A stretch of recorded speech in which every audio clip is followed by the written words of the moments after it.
अगर आपका नया मोबाइल भी 3-4 महीने इस्तेमाल करने के बाद स्लो हो गया, तो इसका मतलब कि जो गलती है वो आपके मोबाइल में नहीं, आपकी आदतों में है। ऐसा मैंने क्यों कहा? क्योंकि जो अब मैं आगे बताने वाला हूँ प्रॉब्लम्स, वो 90% लोग करते हैं। ज़्यादातर क्या होता है कि जो मोबाइल है उसे हम कई बार पीसी समझ लेते हैं और उस पर इतना लोड डाल देते हैं कि जो हमारा मोबाइल है वो बहुत लैग करने लग जाता है, यूं कहें कि हैंग होने लग जाता है। तो आज हम आगे कुछ ऐसी ही प्रॉब्लम्स डिस्कस करेंगे और कैसे उनसे छुटकारा पाया जाए वो भी बात करेंगे, और अपने मोबाइल को फिर से फास्ट करें। हमारा जो इस वीडियो का पॉइंट फर्स्ट है वो है बैकग्राउंड ऐप्स। जब भी कभी हम अपने मोबाइल में हम किसी ऐप को क्लोज करते हैं तो हम उसे रिसेंट से नहीं निकालते, बस जस्ट ऐप बंद करके नया ऐप ओपन कर लेते हैं। तो इसका मतलब कि जो ऐप हमने पहले बंद किया वो ऐप है जो वो पूरी तरह से मोबाइल की जो रैम है उसमें से निकलता नहीं है, रोम में से और रैम में से। इससे क्या होता है कि जो सिस्टम है मोबाइल का वो बिजी रहता है, और ये भी एक बहुत बड़ा कारण बनता है मोबाइल के लैग करने का।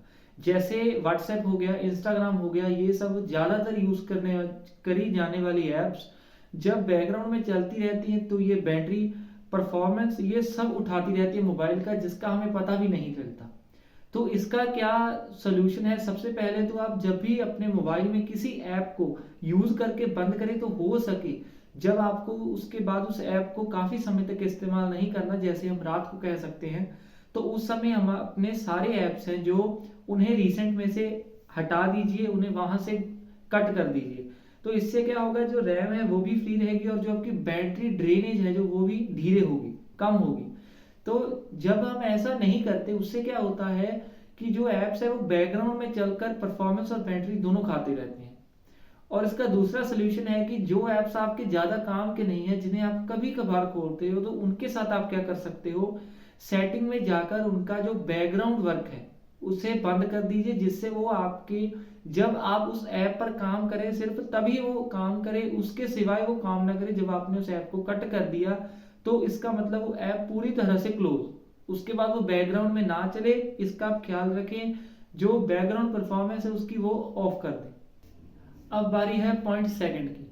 जो तो अगर हम सोचें कि 10 में से हर 7 या 8 लोगों के मोबाइल में वो प्रॉब्लम होगी ही होगी, जो है स्टोरेज फुल की। हर वक्त अगर आपके मोबाइल में भी स्टोरेज का मैसेज आता रहता है, स्टोरेज फुल स्टोरेज फुल, तो इसका मतलब कि आपका जो मोबाइल अगर लैग कर रहा है तो उसका 70-60-70% जो हिस्सा है वो स्टोरेज फुल की वजह से है। क्योंकि जब ज्यादातर क्या है कि अगर हम अपने मोबाइल का जो स्टोरेज है उसे एक टेबल की तरह माने, और जो उसमें फोटोज पड़ी हैं उन्हें एक चीजों की तरह माने, हमने उस टेबल पर अगर मान लीजिए कि हमने हमारी टेबल को सिर्फ 50% तक उस पर सामान रखा है कुछ भी, तो अगर हमें उनमें से कोई चीज ढूंढनी है तो वो बहुत आसानी से ढूंढी जाएगी। और अगर कुछ नया भी रखना है तो 50% तो टेबल खाली है तो उस पर हम आसानी से रख देंगे।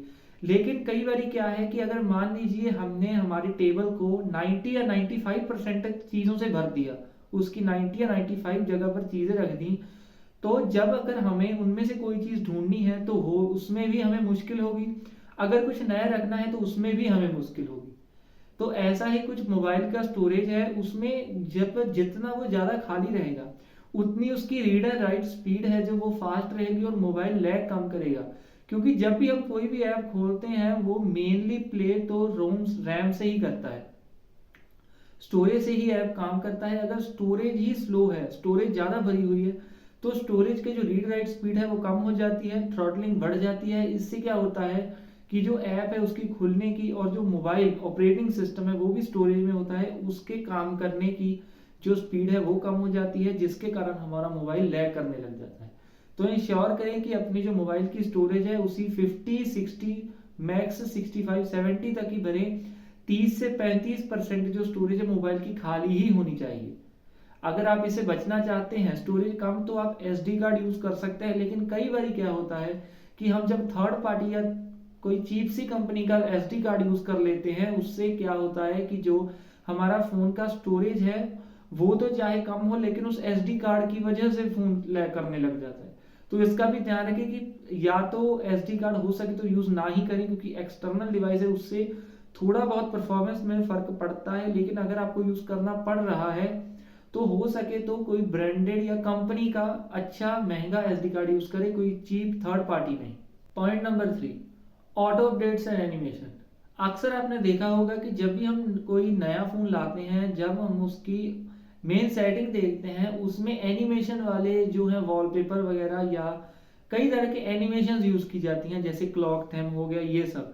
इन सब से है जो मोबाइल की परफॉर्मेंस में बहुत ज़्यादा फर्क पड़ता है। और इसके सिवाय अगर हम देखें तो ऑटो अपडेट्स, ये मोस्टली हर मोबाइल में जो ये ऑप्शन है ऑटो अपडेट की, वो चालू ही होती है। इससे क्या होता है कि जब मान लीजिए कि आप मोबाइल पर कोई काम कर रहे हैं और उसी वक्त अगर आपके 2-3 ऐप साथ में ऑटो अपडेट होने लग गए, उससे क्या होगा कि आपका जो मोबाइल का प्रोसेसर है उसे एक साथ बहुत सारे काम हैंडल करने पड़ रहे हैं, जिससे ऑब्वियसली जो उसकी परफॉर्मेंस है वो उतनी अच्छी डिलीवर नहीं कर पाएगा जितनी वो पहले कर रहा था जब अपडेट्स नहीं हो रहे थे। तो इसका सोल्यूशन क्या है? अपडेट्स करना जरूरी है। अगर आप अपडेट्स नहीं करेंगे तो भी फोन लैग होने लग जाएगा, क्योंकि आए समय तक जो ऐप्स है वो अपने नए नए सॉफ्टवेयर लाते रहते हैं, तो अपडेट करना भी जरूरी है। लेकिन अपडेशन है जो वो अपनी मर्जी से तब करे जब आपका फोन आइडल फ्री पड़ा हो, या फिर आप उस पर बहुत कोई हैवी काम नहीं कर रहे, जैसे जब आप रात को सोने से पहले उसे ऑटो अपडेट पर लगा सकते हैं, या फिर जब आपको पता है कि आप अपना मोबाइल अभी 2-3 घंटे 4 घंटे तक नहीं इस्तेमाल करने वाले, तो आप उसे ऑटो अपडेट पर लगा सकते हैं। ये भी एक तरीका है अगर आप अपने फ़ोन को जो लैग उसकी कम करना चाहते हैं। Point 4, cash. इसके पहले तो आपने बहुत सारे नाम सुने होंगे लोगों से, कैशे कैशे ऐसे बहुत सारे नाम, लेकिन असल में इसका नाम है जो कैश मेमोरी के नाम से इसे जाना जाता है। कैश का सबसे पहले तो मतलब क्या होता है? ये जो कैश मेमोरी होती है, इसका मतलब कि जब भी हमें मोबाइल या कंप्यूटर, डेफिनेशन तो इसकी सेम ही है, जब भी हम कभी कोई वेबसाइट खोलते हैं, कोई ऐप खोलते हैं या कोई ऐप को डाउनलोड करके अनइंस्टॉल करते हैं, तो इससे क्या होता है कि जो हमारे मोबाइल है उसके अंदर जो भी हमने वेबसाइट या ऐप खोली उसी मोबाइल की, उससे हर बार जो मोबाइल की मेमोरी या प्रोसेसर है वो उसके जो टेम्परेरी फाइल्स हैं उसे एक मेमोरी, एक टोटल मेमोरी में से एक छोटी सी जगह जिसे कैश मेमोरी कहते हैं उसमें इसको रखते हैं, जिसे कैश कहा जाता है। टेम्परेरी फाइल्स है उसको रख लेता है। इसका पर्पस क्या होता है कि जो ज़्यादा यूज करने वाली फाइल या ऐप से ये उन्हीं की टेम्परेरी फाइल रखता है, इस क्योंकि इससे क्या होता है कि जब भी फिर कभी हमें उस ऐप को फिर से या उस वेबसाइट को खोलना होता है तो उसकी जो प्रोसेसिंग है वो तेज हो जाती है, क्योंकि फाइल्स हैं जो ऑलरेडी कैश में पड़ी हैं, कैश से सीधा प्रोसेसर में लाने में ज़्यादा स्ट्रगल नहीं लगता मोबाइल या पीसी का, जिससे वो ऐप या वेबसाइट जल्दी ओपन हो जाती है। तो अब ऐसा है कि ये है तो फायदेमंद चीज़, लेकिन इसका एक ड्रॉबैक भी है। अगर मान लीजिए आपके मोबाइल या पीसी का कैश कहीं बहुत समय से आपने क्लियर नहीं किया, मतलब आपके मोबाइल की मेमोरी का एक बहुत बड़ा हिस्सा टेम्परेरी फाइल्स ने घेर रखा है, भले आप वो ऐप अब यूज़ करते हैं नहीं करते, क्योंकि टेम्परेरी फाइल्स तो आती जाती रहती हैं, एक दिन पहले वाली टेम्परेरी फाइल्स आपके मोस्टली कुछ काम की रहती नहीं है। कई बार ये काम आती हैं लेकिन ज़्यादातर ये यूजलेस होती हैं। तो ऐसे क्या है कि अगर हम बहुत समय तक इसे नहीं क्लियर करते तो ये भी स्टोरेज का हिस्सा खा लेती हैं, जिसका फिर से वही मतलब है कि जो फ़ोन है वो लैग करने लग जाता है। मतलब कैश वैसे तो बना था जो मोबाइल है उसकी स्पीड फास्ट करने के लिए, लेकिन अगर ये काफ़ी समय तक क्लियर ना हो तो ये भी कारण बन जाता है फ़ोन का लैग करने का। तो आगे से इंश्योर करें कि अपने कैश को टाइम टू टाइम मोबाइल में से क्लियर करते रहें। उसमें आप नोटिफिकेशन भी लगा सकते हैं, जिसमें मोबाइल आपको अपने आप पॉपअप मैसेज भेज देगा जब आपकी जो कैश मेमोरी है वो ज़्यादा, यानी 700-800 MB 1 GB के पास होगी, तो वो आपको मैसेज भेज देगा, फिर आप उसे क्लियर कर सकते हैं। Point number 5, cheap chargers. तो ज़्यादातर क्या है कि लोग इसके बारे में बात नहीं करते जब भी कभी मोबाइल के लैगिंग की बात करनी हो, लेकिन ये भी कई बारी क्या है एक कारण बन जाता है मोबाइल के लैग करने का। तो अब हम समझते हैं कैसे। जब मान लीजिए आप कोई सस्ता सा कोई चीप सा चार्जर, चीप सी कंपनी का, कंपनी तो उसकी होती नहीं है कोई, मतलब जब ऐसे ही कोई थर्ड पार्टी जो चार्जर है वो यूज़ करते हैं, सबसे पहले तो ये जो चार्जर है इनकी जो आउटपुट है वोल्टेज की वो फ्लक्चुएट करती रहती है, वो कभी भी कांस्टेंट नहीं होती, जिससे सबसे बड़ा जो इम्पैक्ट है वो मोबाइल की बैटरी पर पड़ता है। और आपको तो पता ही होगा कि मोबाइल में जो बैटरी है वो कितना अहम कंपोनेंट है उसका। तो अगर चार्जर खराब है तो उससे फ्लक्चुएटिंग वोल्टेज जाता है, जिससे जो बैटरी है उसकी हेल्थ खराब होती है, उसकी लाइफ खराब होती है, साइकिल खराब हो जाते हैं बैटरी के। इससे क्या होता है कि अब जब मोबाइल के अंदर इतने छोटे छोटे कंपोनेंट्स होते हैं तो हर एक कंपोनेंट को ये इंश्योर होना चाहिए कि हर कंपोनेंट को उतनी ही सप्लाई जाए जितनी उसको चाहिए।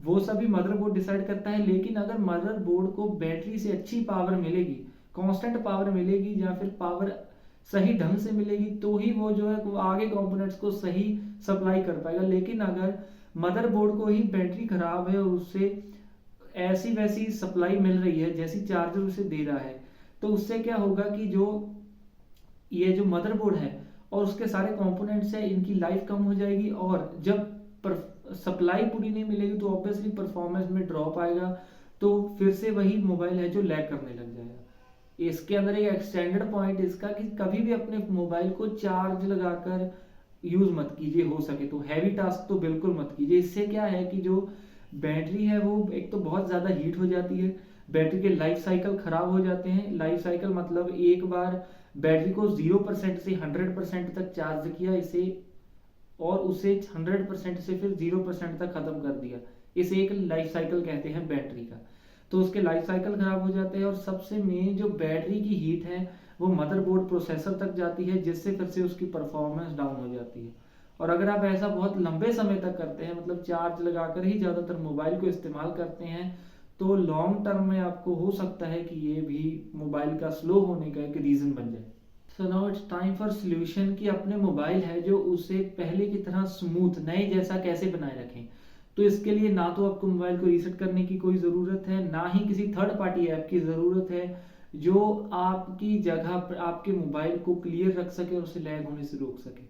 ज़रूरत आपको है तो सिर्फ अपने मोबाइल की तरफ जो आप काम करते हैं, अपनी आदतों को थोड़ा सा सुधारने की, उसमें जो ऐसे थर्ड पार्टी ऐप्स हैं या फालतू की जो स्टोरेज है वो ना भरने की, स्टोरेज को 50-60% तक मेंटेन करें तो बहुत अच्छा रहेगा। और उससे अलावा बैकग्राउंड ऐप्स है जो उन्हें कम परमिशन दे, उन्हें क्लियर करते जाएं अगर आपके वो यूज़ में नहीं है। और सबसे ज़रूरी अपने मोबाइल को मोबाइल की तरह यूज़ करें, ना कि पीसी की तरह।